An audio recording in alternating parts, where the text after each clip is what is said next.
No one goes to Hank's for his spreadsheets. They go for a darn good pizza. Lately, though, the shop's been quiet, so Hank decides to bring back the $1 slice. He asks Copilot in Microsoft Excel to look at his sales and costs and help him see if he can afford it. Copilot shows Hank where the money's going and which little extras make the dollar slice work. Now Hank has a line out the door. Hank makes the pizza, Copilot handles the spreadsheets. Learn more at m365copilot.com/work. With breast implants, what they're finding, and there was a big study done on this, is that they found that the silicone material, it migrated out of the breast capsule for 21% of the women, even though most women were unaware that it happened and didn't have any symptoms. Here's JJ Virgin, triple board certified nutrition and fitness expert and 4-time New York Times best-selling author. It's time to reignite wellness.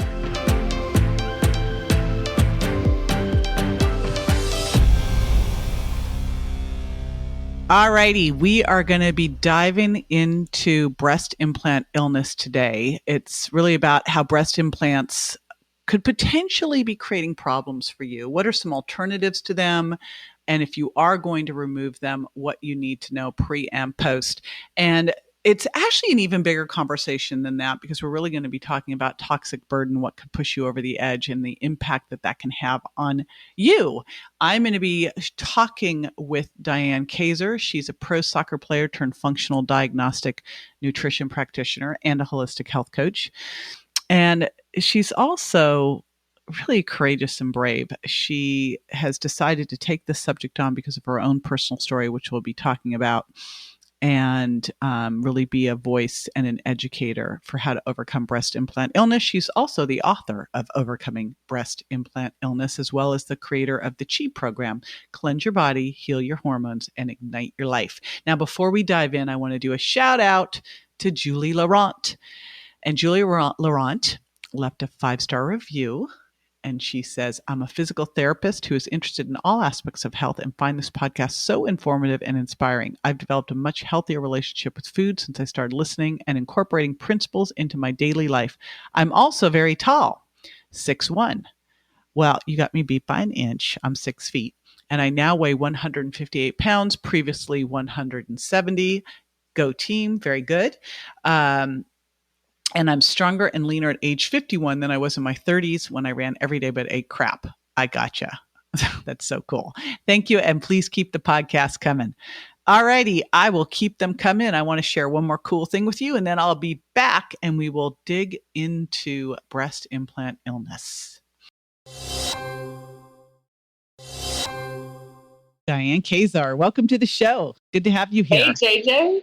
Yeah, thanks for having me. Well, this is quite an interesting topic. And if what we're talking about is not you personally, I am willing to bet it's your best friend, sister, it's all around us. So we are going to be talking about overcoming breast implant illness, which is the name of your new book. Congratulations. Oh, thanks. That is quite a lot of work, as we know.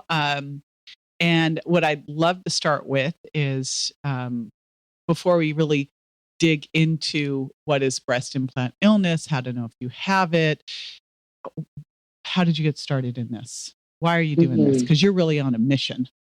Yeah, I am. Well, for me, I decided that I needed breast implants when I was 31 years old. There's a lot of societal pressure, as we all know, to be Photoshop perfect. And at the time I was competing in bikini competition. And so, as we all know, we can't selectively choose where our body fat goes when we lose weight, right? God, wouldn't that be amazing? This would be like, if we could hack that piece, But wait, JJ, there's more. Stay tuned to the end of this episode where we will talk, but that is possible. No one's leaving now, Diane. Okay, cool. Stay on the edge of your seats, everybody. So I was about 10% body fat, and I qualified for nationals. And so I realized that not everybody's a bikini competitor, but if you look at Instagram, a lot of people are trying to be, and we all have this desire to look and love our body and love the way we look. And not to be totally naive, I don't even know what a bikini competition is. Is this like a bodybuilding competition, or is this like a look good in a swimsuit? I don't even know what any of this stuff is. Yeah. Thanks for bringing me back on to earth. It's where you put on blingy bikinis and crystal high heels, and you walk on stage and you show. It's kind of like a pageant, a beauty pageant. I can't think of something I'd rather do less than. I know. I mean, maybe a colonoscopy, but that's right up there with it. Okay, so you were going to do this thing that most women look at you at the beginning and go, "That sounds like a rotten thing." Okay, so you're now, but you're 10%. You qualified for this national. So what happened? Yeah, so I was proud of myself, and I've always been an extreme competitor athlete, like pro soccer. So I'm an extreme woman, but I also work with a lot of women who are just fit moms, or they're business owners, or they're just trying to crush it, or just find their energy and their body back again, who had breast implants and have had problems. So I got my breast implants, and I ended up qualifying for nationals the show before I got my implants, and then went to state and got my butt handed to me. So that was pretty much when I stopped competing and realized that it was a pretty toxic choice that I'd made for myself, and it wasn't for me. So what had ended up happening, and by the way, I thought I looked beautiful with them. I mean, they looked so great. So of course I wanted them. And within about 6 months, I started experiencing a lot of digestive issues, like belly bloating. I found it very difficult to be on stage, because that's when you're wanting your stuff and you're showing your 6-pack abs. Yeah, no one wants to be in a bikini with a bloated belly on stage. I don't want to be on a bikini on stage, but if I had a bloated belly, even worse. So go ahead. Yeah. So we can keep digging the making it worse scenario. So on stage, extreme belly bloat, not wanting to be up there, just wanting to put my sweats on and go hang out on my bed. So about 6 months, that's what happened about 6 months later. I started experiencing those symptoms, and then it became hormonal chaos. Then it became harder to get to the gym. And then it became that I started to see that a lot of my skin and over my body was getting rashed. So it progressively just got worse and worse. And I didn't know what the root of it was. So for 9 years, I was cleansing my body. I became a functional diagnostic nutrition practitioner. I ran a bunch of advanced diagnostic labs on myself. I did all of the quote unquote quintessential things that I thought I needed to do to heal my body, never really thinking that it could have been my breast implants that were a source of it. And I say a source because a lot of people want to point to breast implants as the only possible source, but that's just not true. Well, it's not that way with anything it's like, okay, if you get hit by a car and your leg breaks, the car accident broke your leg. But beyond that, most things are multifactorial, but this definitely sounds like it was a contributory thing that potentially just pushed you over the toxic, limit. Yeah. Yeah. It's one of those, like, thinking about your cup as being, your body can only handle so much toxicity. And with breast implants, it's like, if you're thinking about increments of water or toxicity pouring into a glass, it's a pretty significant one. So we've got, things we're eating, like you talk about sugar a lot. That's a pretty significant one, and we're doing it every day, but it doesn't stay inside of our body. So these breast implants, they stay inside of our body, and they're filled with like 38 different chemicals, toxins, polymers, adhesives, heavy metals. And a lot of them are what's called xenoestrogens. So they mimic estrogen inside of our body. And what that's causing is a lot of estrogen dominant related symptoms inside of our bodies, which is exactly what happened to me. So I had a lot of inflammation. My lymph, lymph is really important to talk about. If we're going to go on a cleanse or try to lose weight or reduce inflammation or pain. My lymph nodes were swollen on my thyroid. I had Hashimoto's thyroiditis, which I self-diagnosed. I had swollen lymph nodes around my legs, around my abdomen, underneath my armpits. I was in Bali, and I had a golf ball size lymphatic congestion ball that was very painful under my armpit. Made it difficult to dive with manta rays because I'm adventurous. So it really started to impair my adventure lifestyle. And my face was so puffy that no matter what I tried with cleansing protocols, no matter what I was trying with my gut healing protocols, it still wasn't working. And then I started to Google some things because I had a friend send me an article that she wrote that's now been shared over 150,000 times on breast implant illness. And I didn't want to look. I was like, no, I love my breast implants. Are you kidding me? And had you gone and gone to doctors, looked at diagnosis and et cetera, and no one could figure it out? No. And you said colonoscopy. I had 2 of them around that time because I had such bad, itching around my eyes, and I was itching, like hive-like swelling itching. I couldn't sleep. I was having major issues. There was points where I just thought, like, is this going to be the end of my life? And they couldn't find anything in my colonoscopy. And I had done 2 of them. They said everything looks fine, just a little bit of inflammation. So I did that. I did 2 rounds of prednisone, which is like one of the most toxic drugs that there are. After that, my hair started falling out. After that, I started aging underneath my eyes. So I was like, what's causing me the aging? Is it all of these medications that I'm taking, or is it the breast implants, or something else? So I was still in remission and not convinced it was my breast implants. But then when I read that article, the seed had been planted. And then I got to a point where nothing had been working, and I had all the biohacks you can imagine at home. You know, the infrared sauna, I was doing hyperbaric oxygen therapy. I was doing the most advanced things that I could for my body, but I knew something still wasn't right. So then when I ran some of the labs, I had seen that my immune system was virtually non-existent. It was operating at about 2 to 3% of my full potential. And we ran some pretty advanced diagnostic labs. My hormones were tanked. I had severe estrogen dominance. I had pretty much no cortisol and no melatonin. So no hormones that could put fires out inside of my body and reduce the pain I was feeling. Pain all over my body. Chiropractor visits were not helping. My ribs were always popping out of place. And I tried, at that point, I tried everything. And I said, okay, uncle, I'm willing to explore this. The reason I was willing to explore taking them out was because I started seeing pictures of beautiful breasts that were reconstructed from women's body fat and placed where their breast implants were before. And they looked beautiful. And I said, wait a minute, I'm open to that. Okay. So you had them taken out, and how quickly did you notice a shift? Well, I was drugged up for about 24 hours. So not then. Not then. But within about 2 days, I started to see this glow come back in my eyes. And there's a lot of pictures that circulate around the internet. It's like this before and after. It's like within 1 week, this is the new and improved person, and all of their symptoms go away. And that's just not true. Yeah. Well, you would still have toxins in your body from it, I would assume, and inflammation and all the issues, right? Yeah, nailed it. And the source is out, but you've got the residuals. Yeah, it's estimated that it's difficult to say with every woman because we're all different. Do these things stay inside the area where our body actually creates a shell? Every woman creates what's called a capsule around the breast implants because the body goes, oh, this is non-self. We want to protect it. So it creates a capsule around it. That capsule is made of calcium. And what they're finding is that a lot of times in between that capsule and the breast implant, there are trapped bacteria, anaerobic bacteria that can survive. That's affecting a lot of women. It's causing a lot of cystic acne and acne. And they're doing the pathology reports, which I did, of course. I highly recommend if women are going to have their breast implants removed to do a pathology report, test for cancer, especially BIALCL. Get all of that done, especially if your insurance covers it. And that is something that you can have your insurance cover the explant, a couple of different conditions. And that's kind of stuff I put in my book. But the question really is, and what they're still trying to prove in science, and it's really difficult because every single person is different. Their genetic potential to detoxify is different.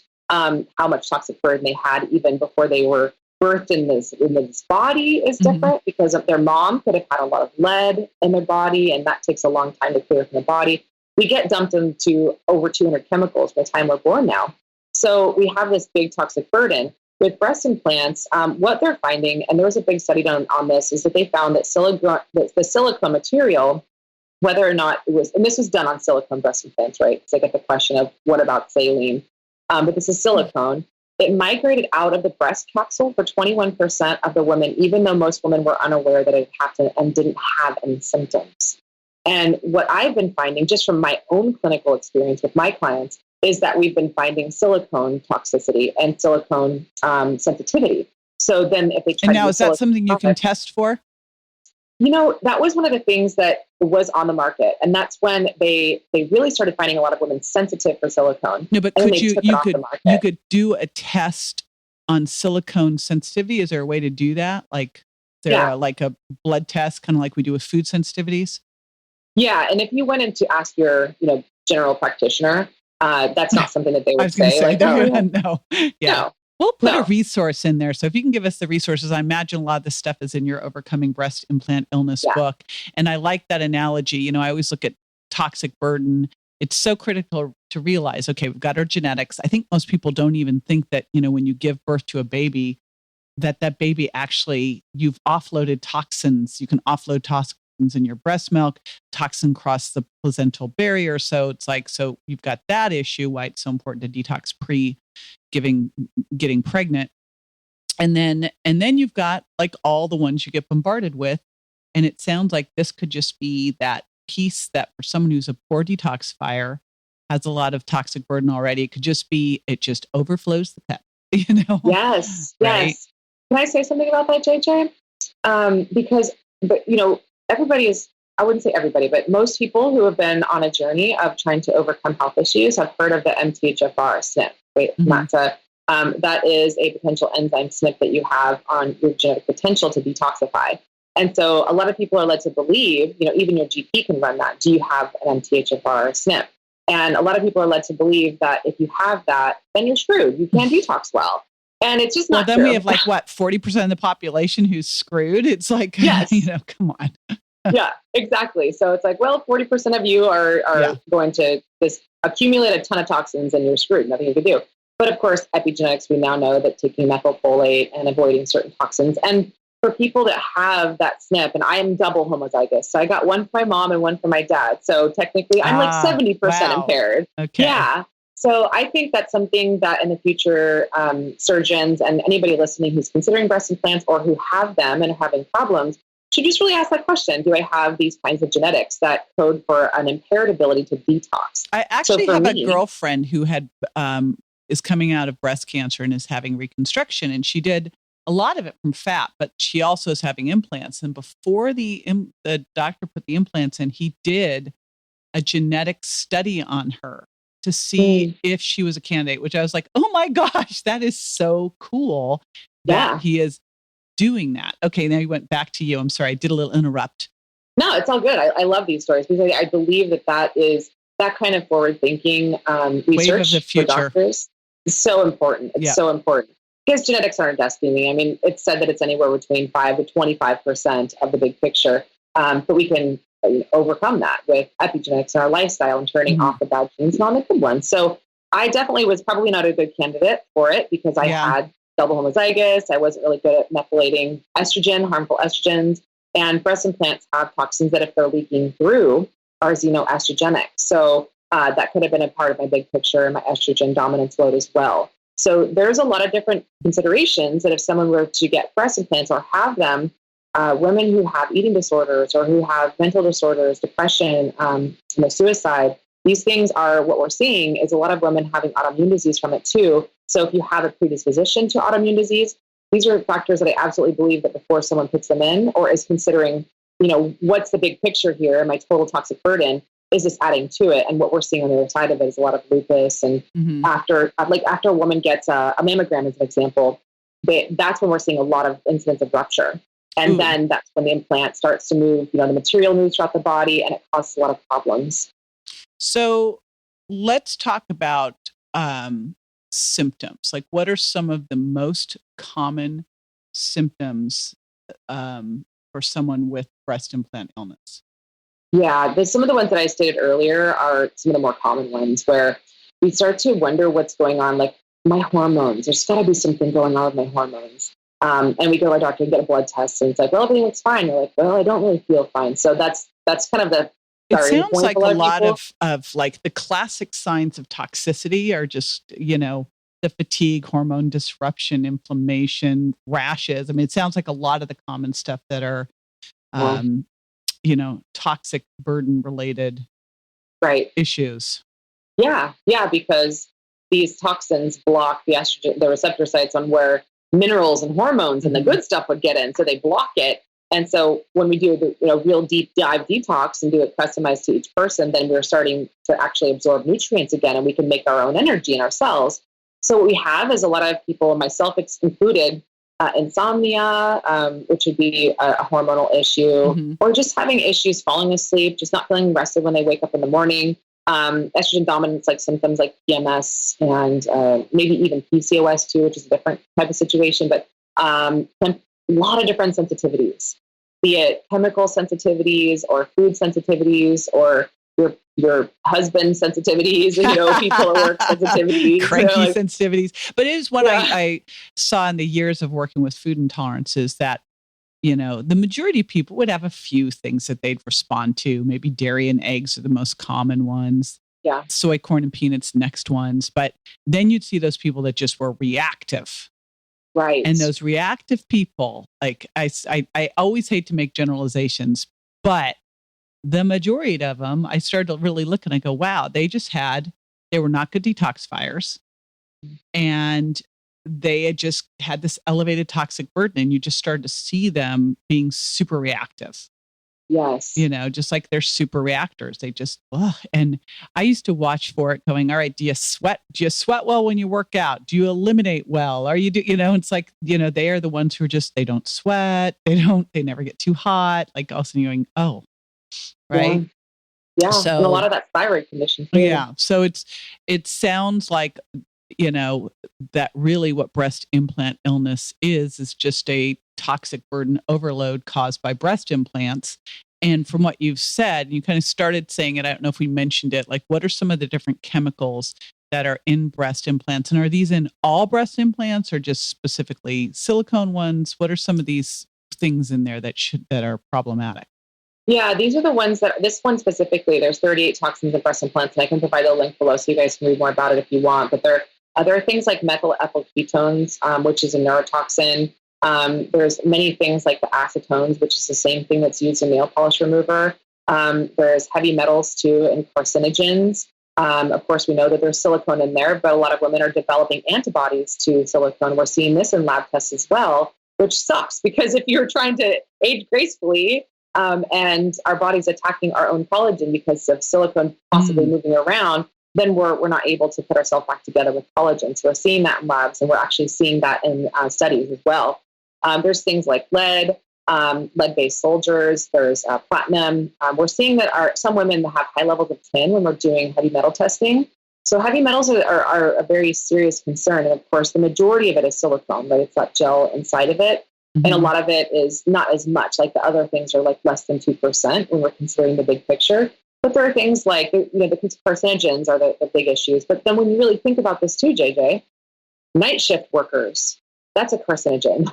That's classified today as a carcinogen, not getting enough of sleep. And that is another, common side effect of women that have breast implants. So these things are, if they leak, if they bleed, if they rupture, then we have a bigger serious case because they may be moving around throughout the body. And they're finding these materials in the cysts and the tumors in some women that have had cancers or lymph issues, lymph congestion around the breast implants. So someone looking at all this stuff, and I know your book walks through a lot of this. First step, if someone's wondering if this is something going on for them, would be what? First step, I would absolutely, as far as if they're like, do I have breast implants? Do I have breast implant illness? Yes. Yeah. I'm sure they know if they have breast implants, one would hope. Yeah. So assuming they know that piece. Are you still here? Yes, I do. No wonder my butt got so big. They moved. Yeah, okay. So we, so they know they do, and they're in their capsules. What would be the first step? Do they go get an MRI? Do they go get any of these lab tests? What would step one be? Is there stuff they should do if they're going to explant, which is the opposite of implant, obviously, before they have the surgery to prepare? Like what do they do? Yeah. Good question. So of course my book will be coming out soon, so they could always grab my book. The book will be there when this podcast goes live. That book will be there, and we will have all of this, by the way, at jjvirgin.com/BII, because again, whether you have them, whether it's something you're going to look into for the future for some kind of reconstruction, you've got a friend, this is really important information to be aware of and to share. And then also just within this is understanding, I think the bigger thing too, beyond just breast implant illness, is we've got a crisis of toxicity. This is just a piece of that iceberg. If we didn't have any toxins, this one piece of it may not push someone over the edge. But the fact that there's so much toxicity going on, it's really important to understand, because this is just one more thing pushing us over the edge. So someone someone going, all right, so I've got implants. What should I do first? What would you say? Mm-hmm. Yeah. So they can grab a copy of my book on your link, or they can just start looking at, I've got a blog, so they can go in there and find a lot of support, join my Facebook group. We'll link and all of this connecting. again at that jjvirgin.com/BII. You are not alone is the important thing. Oh, big time. There are hundreds of thousands of women that are going through this. But I'm also trying to be the voice of reason as well, just like you keep saying, JJ, that it's not just our breast implants. The other thing that is important, and I have to share too, is that I was a really smart, what I thought, gluten-free cookie the week that I got my breast implants put in, which was 10 years ago. I thought it'd be a great idea to remove all of my mercury silver fillings at one time. Wow, let's just dump toxic loads everywhere. And let's just make it rain toxins. Yeah, I'm glad. I mean, here's the it's like, I think the biggest thing you're really providing awareness for is toxins are all around us and inside of us. And what do we need to do? And it's not going to kill you overnight. So proceed, get the information, proceed carefully. I do want to talk through a couple things, because I would imagine, just like you said, you don't just pull these out and everything's fine, because everything didn't, if this was an issue for you and you do have the toxic burden of it, you've got to then go through an active detoxification process afterwards. Otherwise, you're not going to get the full effect. So what do you do for people when they are before they get ready to explant, and then afterwards? I'm assuming you've got a process you take them through, or if they don't want to do it at all, but they know they need to detox.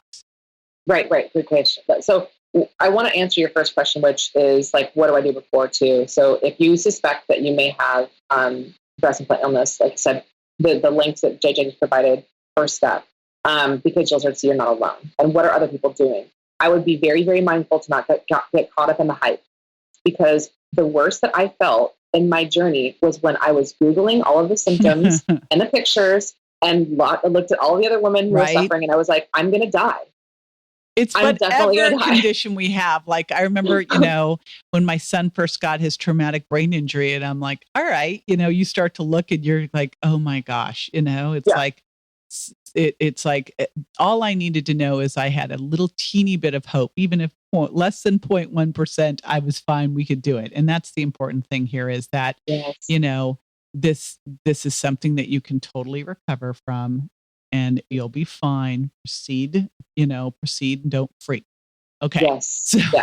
So definitely don't freak, and have a good support structure around you that is going to support you on this journey, because it does take some time. So the first step will be to find a doctor that knows how to do an end block or total capsulectomy, which is to safely remove the breast implant and the capsule around it. And if it has bled or ruptured or leaked anywhere, they can also heal up a lot of that toxicity and then put you back together properly, because they remove a part of our chest tissue, our pectoral muscles. So they have to put all of those back together again, and then know what to look for. So that's really important. Someone that believes that BII is a possibility. Okay, are there specific doctors for that? Because I would imagine that's probably a very specialized doc at this point.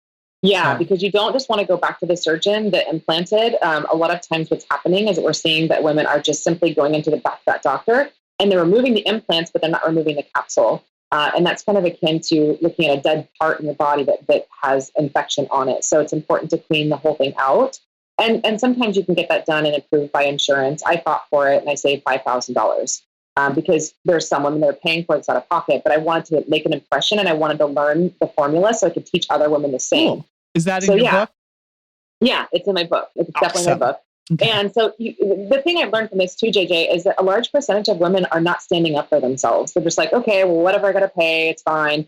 But this really is we're learning to be the warrior of our own temple, the doctor of our own body, the healer of our own soul. So it's a very beautiful journey. On the other side of this, I found a love for myself and a respect for my body I never had before. And so you work with a doctor. Get it done the right way. Make sure that your body going into it, the 7 food sensitivities, read JJ's book on that. Just really clean your diet up, get some healthy water, get, good quality sleep. Make sure that your body is really well prepared for the surgery, because it's a long surgery if you do it the way I did it, which I'll explain next. So you go in to have the surgery done. Afterwards, I made sure that I did all the research on the best way to detox and the kinds of things we need to detox. There's lots of different things I talked about. We need to clear from the body, really taking into consideration the lymph and loving on the lymph, the liver, their whole body. A lot of these toxins end up in the brain where we don't even know. And we don't even know if they were there before. So it's just like, let's just reset the whole thing. I didn't even know I had 15 pounds to lose, but I lost 15 pounds in 6 weeks after I had mine removed. I went from 150 to 135. And I went, I haven't been this weight since high school. And breast implants only weigh like a pound each. So it just goes to show how much but of it that was creating an inflammatory response. So, and I like your idea of, okay, so I'm going to use this as a way to really look at everything and go, all right, time to do a massive detoxification cleanse and really support my body, which, I had to have a surgery last December for my hip after a dog attack. And I always use those times. I do massive prep. And then I make sure I'm detoxifying all the stuff they had to use, supporting my gut, getting through it, right? To just help another friend go through it. And so this, let's just reframe this whole process of this is just another part of your health journey that's going to help you get to the next piece of your healthiest self. And come from a place of like loving your body for what it is and can do. So important piece too. Now, we have your book. We'll put that at jjvirgin.com/BII. I also have that you have a great video that you're going to be giving everyone as well. And it is Discover How to, it's quite long here. Discover how to decode your symptoms. It's a masterclass video, by the way. Discover how to decode your symptoms and get to the root cause of hormone imbalances, autoimmune conditions, symptoms, chaos for good. Yes? Yes, that's it. Cool. And that's what I went through. So all right. Awesome. That's how I know how to decode that. But I want to, is there enough time to share about fat transfer? And what that could look like? And I will tell you that I just had someone go through and do this, and took three different surgeries to do. So I don't know if that's typical or if did they have breast cancer? Yes. Okay. So and she had a mastectomy, probably. I'm guessing. Yes. Yeah. So if the solutions are different if you've had a mastectomy and then breast implants and want them out, and then want to go natural with fat transfer. So it absolutely would be. If you have had a mastectomy, then it's like a 3 to maybe 5 surgery process. It could take 1 to 2 years. And it's not going to be cheap. That's all voluntary expenses. Could be like $50,000 to get all of that done. And it shouldn't be for a mastectomy, that should, in my humble opinion, but, Yeah, I agree. I totally agree. So what I did, and I will give you advice on what I wouldn't do again. And I did a lot of research on this myself. And I was about 19% body fat when I went into this, and now I'm 15. So I lost a lot of body fat too, because toxins are stored in fat, right? So if you want a good weight loss plan, consider this. And then once you get rid of the toxins, you can burn fat better and your hormones work better. So it's a double Benny. Yeah. Everything starts to work better. I feel like my soul and my third eye, like me thinking everything started working better. So what I would say to women who are considering rebuilding their breasts is that there's a couple different options. Sometimes if you're working with a kind of doctor that's not explant specific, they might want to talk you into smaller implants. And I've seen this happen a lot too.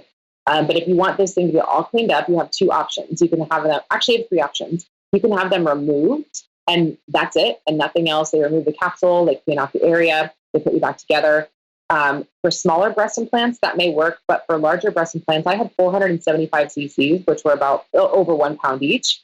And what that does over 10 years is they start to sag.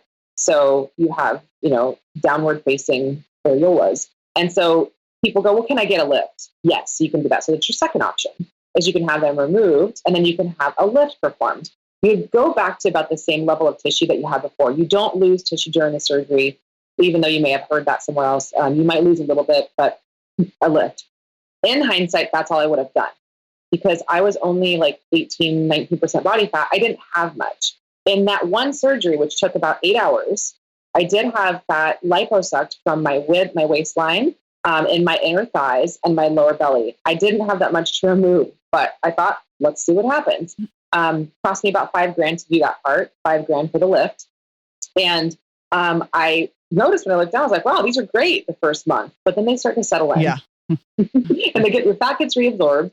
And some doctors will say, it doesn't get reabsorbed if I do this properly. And some people say, no, 50% of it goes. I probably lost over 50%. So would I have done the liposuction and fat transfer process again? No, because I didn't have a lot of fat going into it. What I would have done is I would have just had them removed, done a lift, and then just waited 6 months and seen how my body fared from there.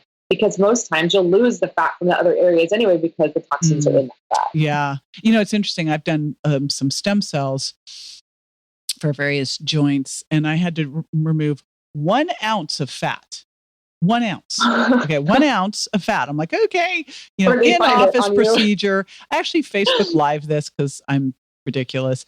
And so I'm doing this, and that 1 ounce of fat, 1 ounce, it was 3 weeks I was bruised. 3 weeks. I still noticed the little, and I had a plastic surgeon do it because, and it's still, I can see where it was, even though he did. And I'm like going, this is the worst thing ever. I was like, oh my gosh. So it would be very hard for me to ever want to do anything that would, and I know my girlfriend, she actually had to gain weight to get the fat to lose, to put on. So, that would not be very. Well, that's a question I had too. Yeah, it totally hurts. And actually, and it doesn't make you look great afterwards. It's weird. No. So yikes. I always have felt like, first of all, liposuction is one of the most brutal things I've ever seen, but it seems, and I know there's way different options. I'll have to get our buddy Tony Yoon on to talk about some of the different things like freezing, but you know, I think that's the last case when your body's really healthy, because you have to be healthy to lose weight. You don't lose weight to get healthy, as we know. And you're where you are. If there's some weird thing, I always think there's a weird thing somewhere, like, you just have a saddlebaggy thing or a little pooch or something, then, it's something to look at. But most people, it's just not the issue. All right. We digress. I went off track, but there you go. Thank you for sharing that piece. Again, you'll be able to get the masterclass. I'll link to the book, a lot of the show notes, the tests, etc. at jjvirgin.com/BII. I super appreciate you taking time today and sharing your story too, because that requires a lot of bravery to go through and just go, hey, this is it. And I also really appreciate the way you're talking about this and helping people not get freaked out about this, because this is a topic that could go crazy fast, and it really needs to be approached with sanity and science. So yes, and sympathy. Yes, sanity, science, and sympathy. There's the trifecta of approach. Now, after the break, I'm going to come back. I'm going to give you some marching orders for how best to use this information. So stay with me. Welcome back. So first off, I want to remind you about the link. It's jjvirgin.com/BII. If you've got breast implants and you are just wondering what to do if this is an issue for you, there's loads of resources in there for you to look at. Go through the symptoms, labs, MRIs, etc. And again, what I love most about how Diane's dealing with this is she is going through all the research and really presenting to you an approach that is not fear-based or making you nuts, just to look at this and go, could this be an issue for my health? Because it may or it may not be. Next up, I have a big ask. You know how much I love doing those shout outs at the beginning of the show. Like, I love it. But that means I need something to shout out. And I would super appreciate it if you would rate and review the show. It helps a ton. The whole team loves it. It takes a village to do this. So you can do that by just going to iTunes, rate and review. And if you got a question for Q&A Friday, make sure you leave that there too. Also, I record my solo episodes live on JJ Virgin Official on Facebook and jj.virgin on Instagram. So if you have not joined me over there yet, jump on in, and I would love to interact with you there as well. And I will see you next time. All right. Bye.